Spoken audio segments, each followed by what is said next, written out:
아멘. 하나님의 말씀입니다. 히브리서 12장 16절 17절 2절 말씀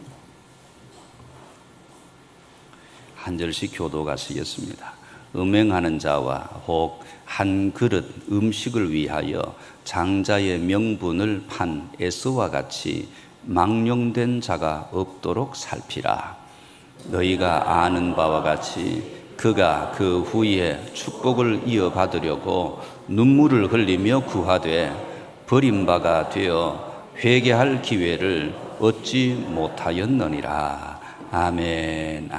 오늘은 가벼이 여긴 것들의 무게다라는 제목으로 말씀을 나누어 보려고 합니다. 요즘은 책 제목도 참 재미있는 제목들이 많습니다. 예전에는 책을 고르면 대부분 인생론, 행복론, 성공의 조건 이런 책이 대부분이었는데 요즘 책 제목을 보면 마치 옆에서 이야기하는 것 같은 그런 제목이 꽤 많습니다. 그 가운데 김민서 시인의 시집에 이런 제목이 있습니다. 가볍게 살아도 나쁠 건 없더라. 이런 책이 있습니다. 제목만 들으면 이런 생각이 들 수도 있습니다.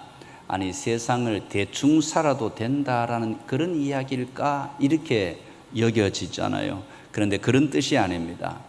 우리 인생을 짓누르는 지나친 염려와 욕심, 상처와 집착을 조금 내려놓을 줄 알아야 한다라는 것입니다.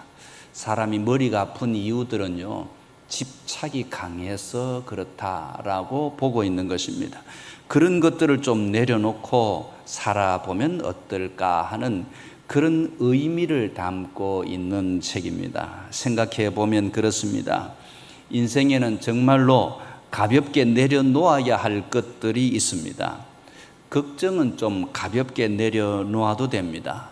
사람들이 나를 어떻게 평가할까 하는 두려움도 좀 내려놓을 필요가 있다라는 것입니다. 또 지난날의 상처도 하나님께 맡겨야 합니다. 미움도 내려놓아야 합니다. 욕심도 내려놓아야 합니다. 자존심도 때로는 내려놓을 줄 알아야 합니다. 그런데 문제는 무엇입니까? 우리가 가볍게 해야 할 것은 죽으라고 붙들고 있으면서 절대로 가볍게 여겨서는 안 될 것을 너무 쉽게 생각하면서 살아간다라는 것이 문제라는 것입니다. 오늘 성경에 바로 그런 사람이 등장하는데 그 주인공이 에서다라고 하는 사람입니다. 에서는 배가 고팠습니다. 야곱이 죽을 끓이고 있었습니다. 에서가 말하죠. 그 죽을 내가 좀 먹으면 안 되겠냐 이렇게 이야기합니다. 그랬더니 야곱은 아무 때라도 이렇게 이야기할 수 있는 사람이 있어요. 형의 장자의 명분을 팔면 내가 죽을 줄게 이렇게 이야기한 것입니다. 그랬더니 형이 내가 죽게 되었으니 장자의 명분이 뭐가 중요하겠어? 그래서 결국은 팥죽 한 그릇 음식을 먹기 위해서 장자의 명분을 팔아버렸습니다. 이 명분을 팔았다라는 것은 도장을 찍거나 그런 것이 아닙니다. 다르게 표현하면 장자라고 하는 명분을 가볍게 여겼다라고 이야기할 수 있습니다. 창세기 25장 34절은 그 사건을 이렇게 평가하고 있습니다. 에서가 장자의 명분을 가볍게 여겼다라고 성경이 분명히 말씀합니다. 여러분, 저는 이 말씀이 참 무섭습니다. 에서는 장자의 명분이 없는 사람이 아니었지요. 있었는데 가볍게 여겼다라고 이야기한 것입니다. 믿음이 무엇인지 전혀 모르는 사람의 이야기도 아닙니다. 자신이 가지고 있는 것이 얼마나 귀한 것인지 제대로 알지 못한 사람의 이야기다라고 하는 것입니다. 우리가 가진 것도 그렇습니다. 너무 익숙하면 가벼워질 수 있습니다. 건강할 때는 건강이 얼마나 큰 복인지 잘 모릅니다.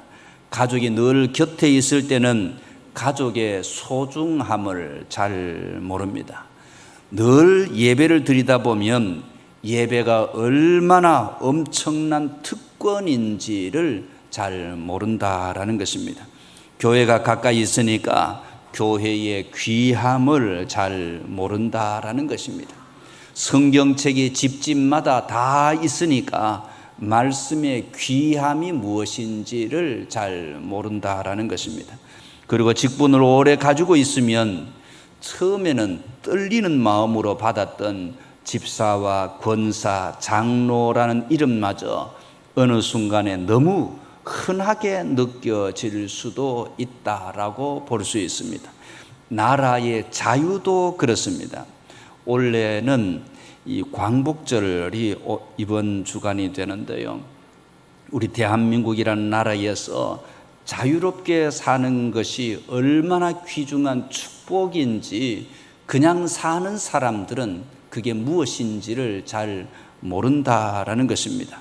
주일이면 누구의 허락도 받지 않고 언제나 교회에 들어올 수 있다라는 것이 얼마나 귀중한 은혜고 축복인 것을 이 자유를 잃어버린 사람들만 알고 있는 것입니다. 우리 중국에는 자유가 있나요, 없나요?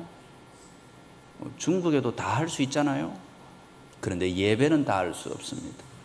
청소년들이 들어오면 이 목사가 잡혀갑니다. 그리고 예배를 함부로 할 수 없는 자리가 되어져 버렸습니다. 저희가 처음 선교할 때만 해도 그래도 예배가 좀 쉽고 청소년 지도가 쉬웠는데 지금 그런 것마저도 막혀 버렸습니다. 자유를 잃어버리고 나면 그것이 얼마나 귀한지를 그때서야 발견하게 된다라는 것입니다. 우리가 성경을 펴고 찬송을 하고 예수 그리스도의 이름을 마음껏 부를 수 있습니다. 지금은 너무너무 익숙하고 너무너무 쉽습니다. 그래서 가볍게 느낄 수가 있습니다. 그러나 여러분, 익숙하다는 것이 가볍다라는 뜻은 결코 아니다라는 것입니다. 오히려 우리가 가볍게 여기고 있는 것들 가운데 정말 무거운 것들이 있습니다.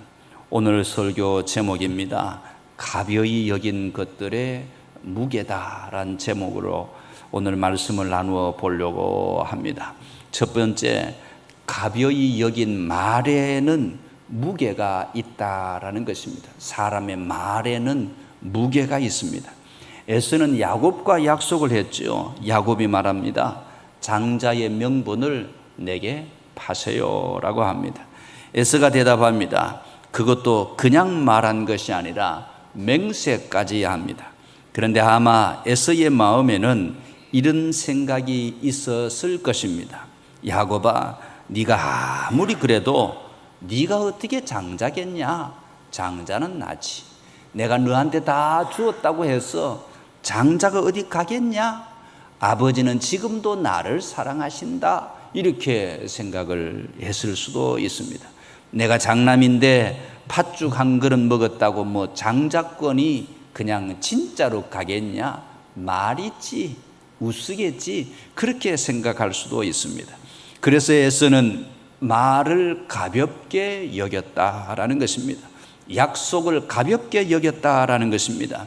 그러나 하나님 앞에서 우리의 말은 결코 가벼운 것이 아닙니다. 전도서 5장 2절은 이렇게 말합니다. 너는 하나님 앞에서 함부로 입을 열지 말며 급한 마음으로 말을 내지 말아라. 성경이 굉장히 엄하게 말씀하고 있습니다. 예수님도 마태복음 12장 36절에 사람이 무슨 무익한 말을 하든지 심판날에 이에 대하여 신문을 받으리라. 말에 무게가 있다라는 것입니다. 너무 우습게 함부로 이야기하는 것이 좋지 않다라는 것입니다. 함부로 험담하는 것에 좋지 않다라는 것입니다. 나중에 반드시 그에 대한 대가를 치르게 될 것이다. 그 이야기를 하고 있습니다. 심판날에 이에 대하여 신문을 받으리라. 예수 그리스도께서 친히 마태복음 12장 36절에 말씀하신 이야기입니다. 기분이 좀 나쁘다고 해서 함부로 가족을 저주하거나 함부로 남편을 저주하거나 아내를 저주하거나 그런 일은 없어야 한다라는 것입니다. 속이 상하다고 나가서 죽어버려라, 이런 이야기는 함부로 우리 입술 바깥에 절대로 나와서는 아니 되는 이야기다라는 것입니다. 기분이 나쁘다고 해서 가족들이나 자녀들이나 형제들이나 가장 가까운 사람들에게 함부로 저주를 퍼부으면 안 된다라는 것입니다. 왜? 심판날에 반드시 신문을 받게 될 것이다 라고 말씀하고 있습니다. 사랑하는 성도 여러분, 우리의 신앙생활이 그렇습니다. 세례 받을 때는 고백하잖아요. 예수 그리스도를 나의 구주로 믿습니다. 직분 받을 때도 다 서약을 합니다. 부부가 결혼할 때도 하나님 앞에 약속을 하고 서약을 합니다. 아이를 낳아서 유아 세례를 받게 할 때 믿음으로 양육하겠습니다라고 서약을 합니다. 교회의 일을 맡으면 충성하겠습니다라고 고백을 합니다.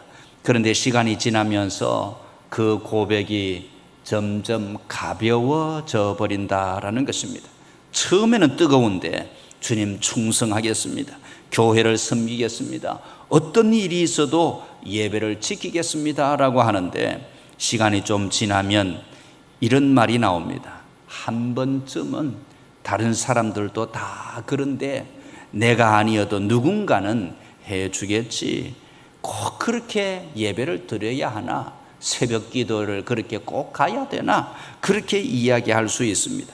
에서는 그렇게 생각했습니다. 설마 그런 이야기를 했다고 장자의 명분이 정말로 넘어가겠냐? 말도 되지 아니한다.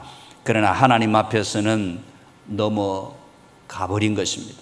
사랑하는 성도 여러분, 사람에게 한 말이라고 너무 생각하지 마시기 바랍니다. 하나님 앞에서 한 말이다라고 생각해야 합니다. 그러므로 성도에게 필요한 것이 진실함이다라는 것이죠. 교회 안과 교회 밖이 같아야 합니다. 사람이 있을 때와 없을 때가 같아야 한다라는 것입니다. 주일의 모습과 월요일의 모습이 같아야 한다라는 것입니다. 사람 앞에서는 아멘하고 뒤에서는 다른 말을 한다면 그것은 바로 에서와 같은 사람이다라고 할 수 있을 겁니다. 특별히 직분자에게 이것은 더욱 중요합니다. 직분은 완장을 차는 것이 아닙니다. 사람들 앞에서 불리는 호칭 정도가 아닙니다. 직분은 하나님 앞에서 하는 약속과도 같은 것이다라고 하는 것입니다. 그래서 장로라는 이름에는 무게가 있습니다. 권사라는 이름에는 무게가 있습니다. 안수 집사라고 하는 이름에는 무게가 있습니다. 집사라고 하는 이름에는 무게가 있다라는 것입니다. 그 직분은 말을 더욱 조심해야 합니다. 직분자의 한마디가 사람을 살리기도 하고 죽이기도 합니다. 직분자의 말 한마디가 교회를 떠나게 되어지는 엄청난, 교회를 떠나게 되고 신앙을 버리게 되어지면 그 책임을 져야 한다라고 이야기하는 것입니다. 그래서 말을 가볍게 여기면 아니 된다라고 이야기하는 것입니다. 교회를 하나 되게 하기도 하고 갈라지게도 하는 것이 말의 힘인 것입니다. 새 가족을 붙잡아내기도 하고 떠나게 하기도 하는 것이 말입니다. 직분이 높아질수록 그래서 목소리가 커져야 하는 것이 아닙니다. 책임이 무거워져야 하는 것이다 라는 것입니다. 직분을 받지 않으려고 하는 것이 훌륭한 것이 아니라 책임을 회피하는 것일 수도 있기 때문입니다. 사랑하는 성도 여러분, 오늘 다시 우리의 말을 하나님 앞에 올려드리시기를 축복합니다. 주님, 제가 했던 믿음의 고백을 가볍게 여기지 않겠습니다. 이런 고백이 저와 여러분에게 가득하게 되시기를 축복합니다. 두 번째, 가벼이 여긴 명분에는 무게가 있다라는 것입니다. 오늘 본문은 에서를 이렇게 표현합니다. 한 그릇 음식을 위하여 장자의 명분을 판 에서. 장자의 명분이 무엇입니까? 단순히 형이라는 타이틀이 아닙니다. 그 시대의 장자에게는 특별한 유산의 권리가 있었습니다. 그러나 아브라함과 이삭의 가문에서 장자의 명분은 그것보다도 훨씬 더 깊었습니다. 하나님의 약속을 이어가는 자리였습니다. 가정을 책임지는 자리였습니다. 믿음의 유산을 다음 세대에 전하는 자리이기도 합니다. 그런데 에서는 그 모든 것을 무엇과 비교했습니까? 팥죽 한 그릇과 비교해 버린 것입니다. 이것이 망령된 것이다 라고 설명을 합니다. 히브리서 12장 16절에서 에서를 망령된 자다라고 기록을 하고 있잖아요. 망령되다라고 하는 것은 거룩한 것의 가치를 모르는 것입니다. 영적인 것을 세속적인 것과 같은 값으로 취급해 버렸다라는 것입니다. 여러분, 우리에게도 하나님께서 주신 명분이 있습니다. 우리는 하나님의 자녀가 되어진 것입니다. 베드로전서 2장 9절에 너희는 택하신 족속이요 왕같은 제사장들이요 거룩한 나라요 그의 소유가 된 백성이다 하셨죠. 이것이 우리의 명분입니다. 세상에서 내가 어떤 직업을 가졌는지보다도 가장 먼저 나는 하나님의 사람이다 라는 이야기입니다. 얼마를 가지고 있는가 보다도 나는 예수 그리스도의 피로 구원받은 사람이다 라는 것입니다. 이 명분을 가볍게 여겨서는 아니 된다라는 것입니다. 우리 옆에 있는 분들에게 한번 인사하겠습니다. 나는 하나님의 사람입니다. 이렇게 인사하겠습니다.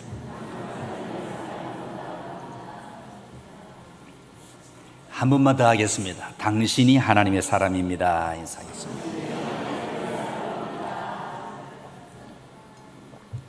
믿으십니까? 믿으시기를 축복합니다. 인식하시기를 축복합니다. 내가 하나님의 사람이다. 내가 하나님의 백성이다. 하나님이 나와 함께 하신다. 성령 하나님이 나와 함께 하신다. 예수 그리스도의 보혈의 피가 나를 덮고 있다. 그 사실을 믿을 수 있으시기를 축복합니다. 교회의 직분도 마찬가지입니다. 우리 교회에서 집사라는 말을 너무 많이 듣습니다. 권사도 많습니다. 장로도 많습니다. 그래서 어느 순간 그 이름이 흔해 보입니다. 그러나 흔하다고 가벼운 것은 아닙니다. 다이아몬드는 오래오래 보아도 다이아몬드입니다. 매일 본다고 해서 돌멩이가 되는 것도 아닙니다. 여러분 가지고 있는 동전도 그렇습니다. 아무리 오래 가지고 있어도 돈은 돈이다라는 것입니다. 직분도 그렇습니다. 오래 맡았다고 해서 가벼워지는 것은 아니다라는 것입니다. 오히려 오래 맡았으면 더 무거워져야 정상인 것입니다. 집사를 20년 했으면 집사가 얼마나 중요한가를 알아야 하는 것이죠. 알아야 하지 못하면 가볍게 여기고 있다라고도 해석이 될 수 있습니다. 직분에는 세월 동안 쌓인 책임이 있기 때문에 어떤 분은 직분을 계급처럼 생각하는 사람도 꽤 있습니다. 집사보다 권사가 높고 권사보다 장로가 높다라고 생각합니다. 그래서 직분을 받고 나면 내가 무엇인가 된 것처럼 생각하는 경우도 많이 있습니다. 그러나 성경의 직분은 그 반대입니다. 예수님께서 말씀하시기를 마가복음 10장 43절에 너희 중에 누구든지 크고자 하는 자는 너희를 섬기는 자가 되고 너희 중에 누구든지 으뜸이 되고자 하는 자는 모든 사람의 종이 되어야 하리라. 이렇게 분명히 말씀합니다. 직분이 높아진다는 것은 무엇입니까? 더 많이 섬긴다라고 이야기하는 것입니다. 장로가 된다는 것은 더 많이 섬긴다라는 이야기입니다. 권사가 된다고 하는 것은 더 많이 기도한다라는 것입니다. 그래서 적어도 권사가 되어지면 새벽 기도는 다 나와야 되는 겁니다. 새벽 기도. 우리 교회 못 나오면 옆에 교회라도 나가야 한다라는 것입니다. 몸이 불편해서 못하면 낮에라도 나와서 기도를 해야 한다라는 것입니다. 연세 많으신 권사님이 전화가 왔습니다. 목사님, 전화가 왔습니다. 그런데 몸이 아파서 교회를 못 갔습니다. 그런데요, 유튜브가 참 좋아요. 예배를 드렸다라고 이야기합니다. 누구의 이야기냐 하면 100세 되신 권사님의 이야기입니다. 몸이 불편하고 아파서 오고 싶어도 못 와서 유튜브로 예배를 드렸습니다. 목사님이 걱정할까 봐 전화를 했습니다. 그래야 한다라는 것입니다. 한 달, 두 달 안 나와가지고 목사님, 내가 교회를 못 나오는데 전화도 한 번 안 합니까? 한번 찾아오지도 안 합니까? 이렇게 이야기하는 분들이 있는가 하면 100세가 되셨지만 권사님께서 목사님이 걱정할까 봐 전화를 했습니다. 걱정이 되긴 되지요. 그런데 요사이는요, 목사가 성도 집에 함부로 못 찾아가. 참 세상이 그렇게 됐어요. 함부로 방문하기가 무척 어렵습니다. 쉽게 들어갈 수가 없는 시대가 되어졌습니다. 그래서 조심조심하는 것입니다. 공식적으로 신방이 있는 데가 아니면 신방을 요청해야 가게 되어집니다. 그래서 함부로 갈 수 없기 때문에 또 조심하고 있는 것이 지금 시대의 예배의 형편이다라는 것입니다. 그래서 여러분, 직분자가 직분을 가볍게 여기면 교회가 무거워집니다. 한 사람이 맡은 자리를 가볍게 여기면 다른 사람이 그 짐을 대신 질 수밖에 없다라는 것입니다. 우리 아들 이야기를 해보면 아들이 해병대에서 근무를 할 때 최전방에서 거기에 인원이 얼마 되지 않는데요. 그 중대에서 아주 넓은 자리를 다 이 보초를 서야 한답니다. 그래서 너는 외박도 자주 안 나오냐? 휴가도 자주 안 나오냐라고 했더니 그 안에 동료들이요, 자기가 나가면 다른 사람이 그것을 대신 채워줘야 되는데 사람이 넉넉한 것이 아니라 전방에 있는 해병대의 그 중대가 인원이 작아서 밤에는 자야 되는 사람, 근무해야 되는 사람, 삼교대를 해야 되는데 한두 사람이 잠을 또 못 자게 되어진다라고 이야기하는 겁니다. 그래서 나가고 싶어도 미안해서 못 나온다라는 이야기를 들었습니다. 그러니까 여러분, 내가 직분을 안 받으면 다른 사람이 그 직분을 대신 2배, 3배 짊어져야 하는 것이다 라고도 이야기하는 것입니다. 직분자가 말에 책임을 지지 않으면 성도들도 책임을 배울 수도 없습니다. 직분자가 기도하지 않으면 교회의 영적 기둥이 약하게 되어져 있습니다. 그러므로 직분은 명예가 아니라 하나님이 내게 맡겨주신 장자의 명분처럼 귀중한 책임이다라고 이야기하는 것입니다. 사랑하는 성도 여러분, 하나님께서 내게 맡겨주신 것을 가볍게 여기지 않으시기를 바랍니다. 세 번째, 가벼이 여긴 축복에는 책임의 무게가 있습니다. 에서는 장자의 책임은 싫었지만 장자의 축복은 원했습니다. 이것이 에서의 모습입니다. 나중에 야곱이 아버지 이삭의 축복을 받고 나자 에서는 울부짖게 되어지죠. 창세기 27장 34절에 보면 에서가 그의 아버지의 말을 듣고 소리내어 슬피 울었다라는 말씀이 있습니다. 축복을 달라고 했습니다. 장자권을 가볍게 여길 때는 언제고 장자의 축복을 잃고 나니 울기 시작했습니다. 왜 그렇습니까? 에서는 장자의 사명보다도 장자의 혜택을 좋아했기 때문입니다. 여기에서 우리의 신앙을 돌아보아야 합니다. 우리도 하나님께 복을 달라고 합니다. 건강하게 해주십시오. 자녀가 잘 되게 해주십시오. 사업이 잘 되게 해주십시오. 물질의 복을 주십시오. 문제를 해결해 주십시오. 좋습니다. 하나님께서는 복 주시는 하나님이십니다. 그러나 질문이 하나 더 있습니다. 왜 그런 복이 필요하냐? 왜 그런 복을 달라고 하느냐라는 것입니다. 복을 받아서 나 혼자 잘 살기 위해서입니까? 아니면 받은 복으로 하나님의 뜻을 이루기 위해서입니까? 창세기 12장에서 하나님께서 아브라함에게 복을 주시며 말씀합니다. 내가 너로 큰 민족을 이루고 너에게 복을 주어 너의 이름을 창대하게 하리라. 그리고 중요한 말씀이 이어집니다. 너는 복이 될지라 라고 하십니다. 복을 받으라는 것으로 끝나지 않고 복이 되어져라고 합니다. 교회의 직분도 그렇습니다. 직분을 받았다라는 것은 교회에서 인정받았다라는 의미만이 아닙니다. 이제부터 이 교회를 위해서 더 많이 기도하십시오. 더 많이 섬기십시오. 연약한 성도들을 품으십시오. 새 가족을 돌보십시오. 목회자가 보지 못하는 것을 살피십시오. 그런 하나님의 부탁과도 같은 것입니다. 그래서 직분자의 질문은 이것이어야 합니다. 내가 어떤 대접을 받을 것인가가 아니라 내가 무엇을 감당해야 할 것인가라는 것이 주님께서 우리에게 주시는 질문의 요지입니다. 예수님을 보십시오. 요한복음 13장에서 제자들의 발을 씻기셨습니다. 주님이 수건을 허리에 두르고 주님이 무릎을 꿇고 말씀합니다.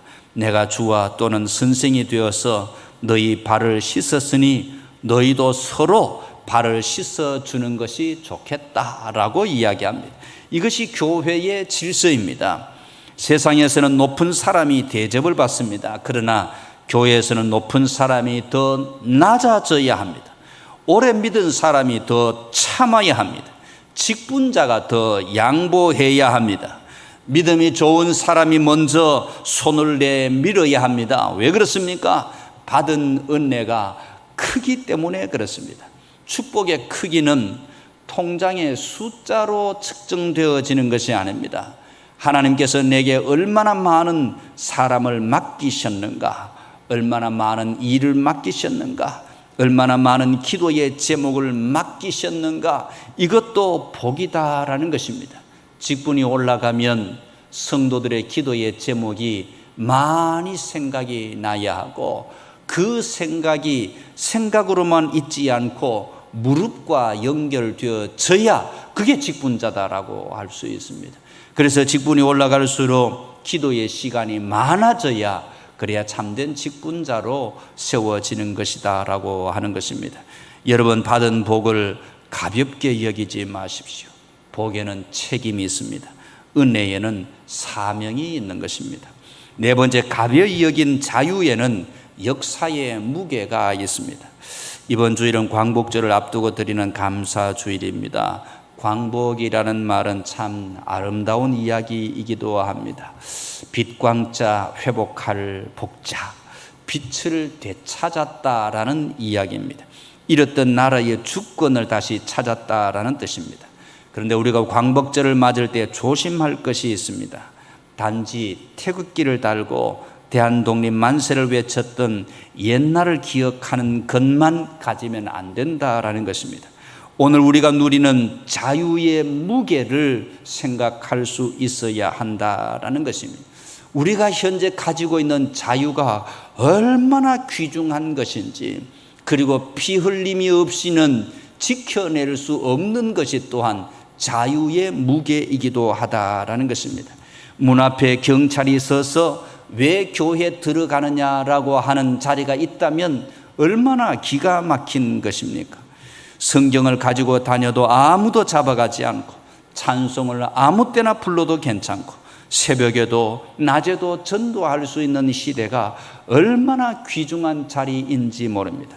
교회를 세울 수도 있고 선교할 수도 있는 것이 얼마나 귀중한 축복인지 모릅니다. 지금 우리가 누리는 자유에는 역사의 무게가 있는 것입니다. 누군가 울음이 있었고, 누군가는 감옥에 있었고, 누군가는 고향을 떠났고, 누군가는 생명을 잃어버렸던 역사의 흐름들이 있어 왔다라는 것입니다. 그러므로 자유는 공짜가 아닙니다. 우리가 값을 지불하지 않았다고 해서 값이 없어진 것이 아니다라는 것입니다. 누군가 대신 값을 지불했기 때문에 우리가 지금 누리고 있다라는 것입니다.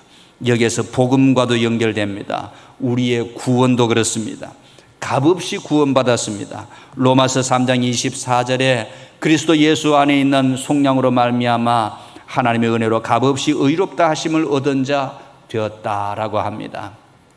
우리에게는 값없이 쉬운 것이지만 그러나 누군가는 크게 값을 지불했다라는 것입니다. 누가 지불했습니까? 예수 그리스도께서 생명으로 지불했다라는 것입니다. 베드로전서 1장 18절 19절은 우리가 은이나 금같이 없어질 것으로 구속된 것이 아니라 오직 흠이 없고 점이 없는 어린 양 같은 그리스도의 보배로운 피로 되어졌다라고 합니다. 은혜는 공짜지만 값싼 것이 아니다라는 것입니다. 자유도 우리가 공짜로 받은 것처럼 보이지만 값싼 것이 아니다라는 것입니다. 그래서 광복절 감사주일에 우리는 감사해야 합니다. 동시에 회개해야 합니다. 우리에게 주어진 자유를 무엇을 위해서 사용했는지, 편안함과 그냥 즐기기 위해서 쓰고 있는지, 아니면 하나님의 뜻을 이루고 이웃을 섬기는 데 사용했는지를 살펴야 한다라는 것입니다. 자유의 목적은 마음대로 사는 것이 아니라 선을 행할 자유여야 한다라는 것입니다. 섬길 자유여야 하고 예배할 자유여야 하고 복음을 전할 자유여야 할 줄로 믿습니다. 국민을 서로 미워하지 않도록 여러분 기도해야 합니다. 지도자들이 하나님을 두려워하도록 기도해야 합니다. 남과 북의 평화를 위해서 기도해야 한다라는 것입니다.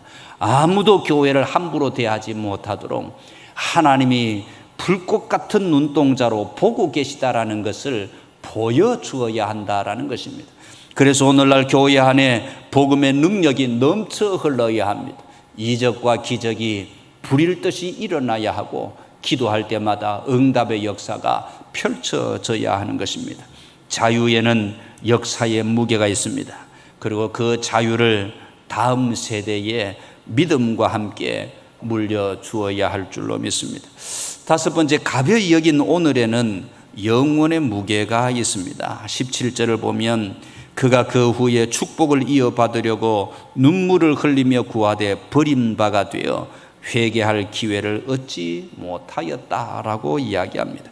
에서가 하나님께 회개하려고 했는데 하나님께서 구원해 주지 않으셨다라는 뜻으로 이해하면 안 됩니다. 에서는 자신이 가볍게 여겨버린 장자의 축복을 다시 돌이키려 했습니다. 울었습니다. 그러나 이미 때가 지나버렸다라고 이야기하는 것입니다. 우리가 배워야 하는 것이 이것입니다. 인생에는 때가 있는 것입니다. 기도할 때가 있습니다. 응답을 받을 때가 있습니다. 나중에라고 하면 하나님 주신 축복의 때를 잊어버릴 수도 있고 받지 못할 수도 있다라는 것입니다. 나중에 기도하겠습니다. 나중에 봉사하겠습니다. 나중에 부모님께 효도하겠습니다. 나중에 자녀를 축복하겠습니다. 나중이라는 것은 없는 것입니다. 나중에 화해하겠습니다. 그런 것은 없는 것입니다. 오늘 해야 하는 것입니다. 히브리서 3장 15절에 오늘 너희가 그의 음성을 듣거든 너희 마음을 완고하게 하지 말으라 라고 이야기합니다. 고린도 후서 6장 2절에는 보라 지금은 은혜 받을 만한 때요 보라 지금은 구원의 날이다 라고 이야기합니다. 오늘이 중요하다라는 것입니다. 오늘 내가 한 마디가 너무너무 중요합니다. 오늘 모여서 우리의 인생이 되고 우리의 인생은 결국 하나님 앞에 서게 되기 때문에 오늘이 정말 중요하다라고 이야기합니다. 결론적으로 처음 말씀드렸던 시집의 제목을 다시 생각해 봅니다. 가볍게 살아도 나쁠 건 없더라. 맞습니다. 신앙인은 어떤 면에서는 가볍게 살아야 합니다. 염려를 내려놓아야 합니다. 미움도 내려놓아야 합니다. 상처도 내려놓아야 합니다. 쓸데없는 체면도 좀 내려놓아야 합니다. 욕심도 좀 내려놓을 수 있으면 좋겠습니다. 남과 비교하는 모습들도 좀 내려놓을 수 있으면 좋겠습니다. 이런 것은 가벼워도 아무 문제가 없습니다. 그러나 절대로 가볍게 여기지 않아야 하는 것도 있습니다. 믿음을, 예배를, 구원을, 가정을, 교회를 절대로 가볍게 여기면 안 됩니다. 직분을, 자유를, 오늘이라는 시간을 절대로 가볍게 여기지 마시길 바랍니다. 그래서 하나님이 주신 하나님의 백성으로서의 삶을 온전히 살아내게 되시기를 주의 이름으로 축복합니다.